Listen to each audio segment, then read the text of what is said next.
Hello दोस्तों, आज हम बात करने वाले हैं उन लोगों की जो अपने सपनों के पीछे भागते भागते कहीं खो गए।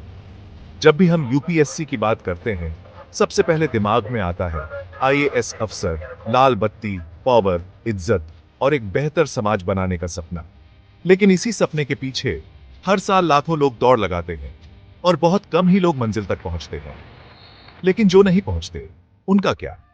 आज की ये कहानी उन्हीं की है, जो सिस्टम के बाहर रह गए मगर सिस्टम के सबसे सच्चे सिपाही थे। देखो, हर साल करीब 10 लाख से ज्यादा स्टूडेंट्स यूपीएससी का फॉर्म भरते हैं। उनमें से 5 लाख लोग एग्जाम देते हैं, लेकिन फाइनल सिलेक्शन होता है सिर्फ 1000 से 1100 लोगों का। इसका मतलब साफ है, हर एक सिलेक्टेड कैंडिडेट के पीछे ऐसे 100 से ज्यादा लोग होते हैं जो सालों मेहनत करते हैं, फिर भी रिजल्ट में नॉट रिकमेंडेड आता है। कुछ ने तो अपनी जवानी की पूरी उम्र 5, 6, 7 साल तक सिर्फ इसी एक एग्जाम को दे दिया। लाइफ में कुछ नहीं देखा, बस किताबें, कोचिंग, मॉक टेस्ट और उम्मीदें। दिल्ली का मुखर्जी नगर, भोपाल का एमपी नागर, पटना का बोरिंग रोड, ये नाम सुनते ही एक तस्वीर बनती है। छोटे छोटे कमरों में रहने वाले हजारों लड़के लड़कियां जो अपनी पूरी दुनिया को 4 दीवारों में बंद कर चुके हैं। सोचना जरा, कोई लड़का गांव से दिल्ली आया, घर वालों ने जमीन गिरवी रखकर उसे भेजा, उम्मीद ये कि वो एक दिन आईएएस बनेगा। वो लड़का 4 साल पढ़ाई करता है, इंटरव्यू तक पहुंचता है और फिर रिजल्ट में उसका नाम नहीं आता। अब बताओ वो क्या करे? एक यूपीएससी फेल कैंडिडेट का दर्द सिर्फ ये नहीं कि वो सेलेक्ट नहीं हुआ, असल दर्द ये है कि उसकी उम्र निकल गई, उसका करियर छूट गया और उसके सपनों पर एक लेबल लग गया, फेलियर। सोचो, 27 साल का लड़का जिसने 4 बार यूपीएससी दिया, अब न उसके पास कोई जॉब है, न स्किल है, न पैसा। घर वाले भी धीरे धीरे बोलने लगते हैं, अब कुछ और सोचो बेटा। कई बार घर वाले सपोर्ट करते हैं, लेकिन समाज नहीं। समाज सिर्फ रिजल्ट देखता है। वो नहीं पूछता कि तुमने कितनी रातें बिना सोए बिताई, कितने त्योहार मिस किए या कितनी बार खुद को टूटने से बचाया। और लड़कियों की कहानी तो और भी सेंसिटिव है। कई परिवारों में लड़कियों को बोल दिया जाता है, तुम्हारे पास बस 2-3 साल है, यूपीएससी निकाल लो तो ठीक, वरना शादी की तैयारी करो। अब सोचो, जिस पर दोहरी जिम्मेदारी है, समाज के नियम भी और टाइम की लिमिट भी, उस पर कितनी मानसिक प्रेशर होगी।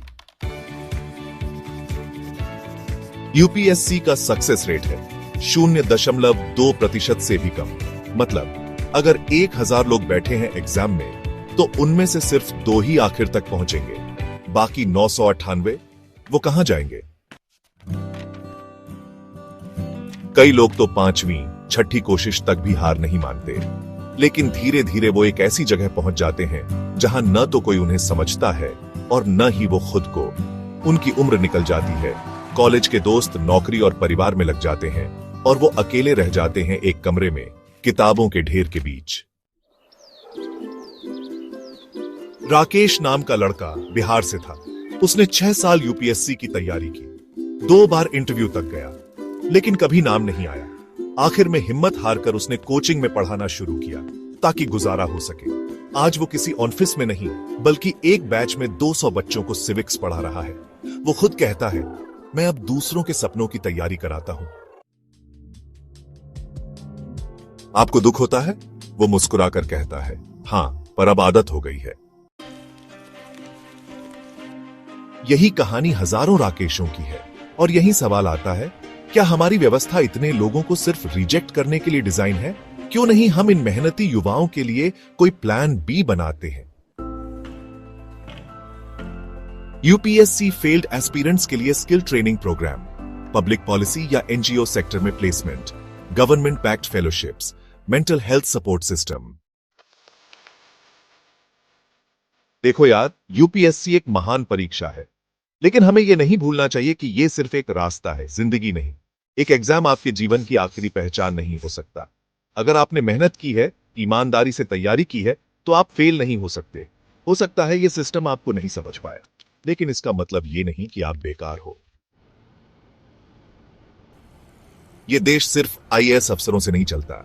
यह देश चलता है उन लाखों युवाओं से जो हर दिन एक सपना लेकर उठते हैं। यूपीएससी फेल होना लाइफ फेल होना नहीं है। Check, check, 1, check, check. Hello दोस्तों, अगर आप भी उन हजारों लोगों में से हैं जो इस सिस्टम से हारे हैं, तो खुद से एक बात याद रखो, तुम्हारी मेहनत कभी बेकार नहीं जाती। हो सकता है आज हार लगे, लेकिन यही हार कल तुम्हें ऐसा रास्ता दिखाएगी जो पहले कभी सोचा भी नहीं होगा। बस चलते रहो, रुको मत। और सबसे जरूरी बात, अपनी वैल्यू को एग्जाम रिजल्ट से मत जोड़ो। अगर ये वीडियो आपको कुछ महसूस करवा गया, तो अपने उन दोस्तों के साथ जरूर शेयर करो जो कभी यूपीएससी का सपना लेकर दिल्ली गए थे। हो सकता है उन्हें आज ये सुनने की जरूरत